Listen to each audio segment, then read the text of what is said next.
Ikatan Keluarga Alumni Universitas Bangka Belitung atau IKUBB mengadakan seminar bertajuk Dampak Hukum, Sosial, dan Ekonomi bagi Masyarakat Bangka Belitung akibat perkara korupsi tata niaga timah di wilayah IUP PT Timah Tbk tahun 2015 hingga 2022. Seminar ini diadakan sebagai respon atas dinamika hukum, sosial, dan ekonomi sejak mencuatnya dengan kerugian negara mencapai 300 triliun rupiah tersebut. Sebab dampak kasus tersebut telah mengguncang perekonomian daerah karena 5 perusahaan smelter lokal ikut terlibat dan para pengurus perusahaan smelter ditetapkan tersangka yang berdampak PHK massal para karyawannya. Kasus tersebut telah mempengaruhi roda perputaran perekonomian Bangka Belitung yang berimbas kepada sektor perdagangan, perhotelan, pariwisata, UMKM, kesehatan, dan pendidikan. Diskusi hari ini kita membahas mengenai dampak ekonomi dan sosial yang saat ini sangat mengganggu, yang saat ini sedang terjadi di Provinsi Kepulauan Bangka Belitung khususnya dari apa yang terjadi di pasca kasus tata niaga kemarin. Banyak benturan-benturan sekarang yang terjadi, mulai tingginya kriminalitas, kemudian daya beli masyarakat yang menurun,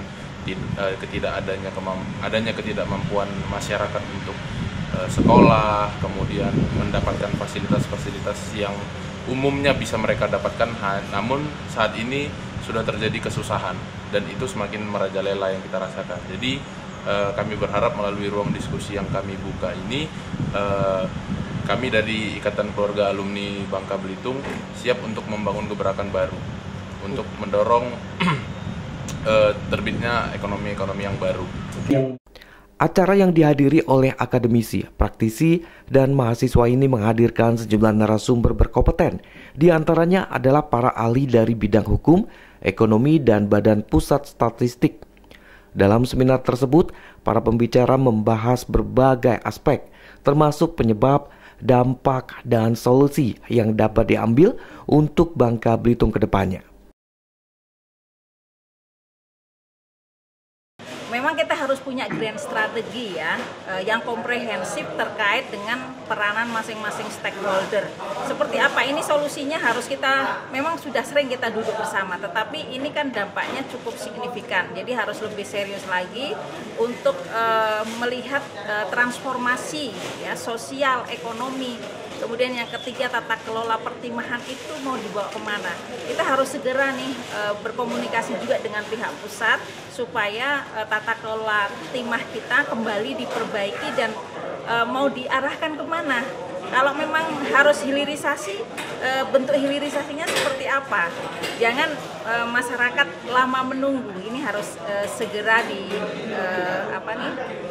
diselesaikan terkait dengan tata kelola timah. Dampak dari permasalahan tata kelola ini memang menyebabkan ekonomi kita memang mengalami perlambatan karena memang masyarakat Bangka Belitung sangat tergantung, banyak yang menggantungkan lapangan pekerjaannya di sektor pertambangan.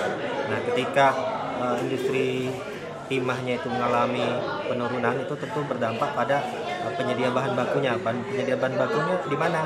Di sektor pertambangan atau di lapangan usaha pertambangan, dan masyarakat banyak menggantungkan lapangan pekerjaan di lapangan usaha pertambangan tersebut, dan di mana lapangan usaha pertambangan tersebut memiliki tingkat upah ya, rata-rata upah 2022 sampai 2024 itu lebih besar dibandingkan lapangan usaha lain. Dia mencapai 3,3 juta per bulan. Antara lapangan usaha lainnya seperti pertanian, perdagangan, ya di luar pertambangan itu hanya upah per bulannya itu sekitar 2,5 sampai 2,6 juta per bulan. Melalui diskusi yang produktif, diharapkan para peserta dapat menemukan ide baru untuk mendorong perubahan ekonomi Bangka Belitung menjadi lebih baik. Seminar ini juga menjadi momen penting bagi alumnus UBB untuk berkumpul dan berdiskusi mengenai isu terkini serta membangun jaringan profesional yang bermanfaat untuk masa depan. Dari Pangkal Pinang, Bangka Belitung, Haryanto dan Gogon iNews melaporkan.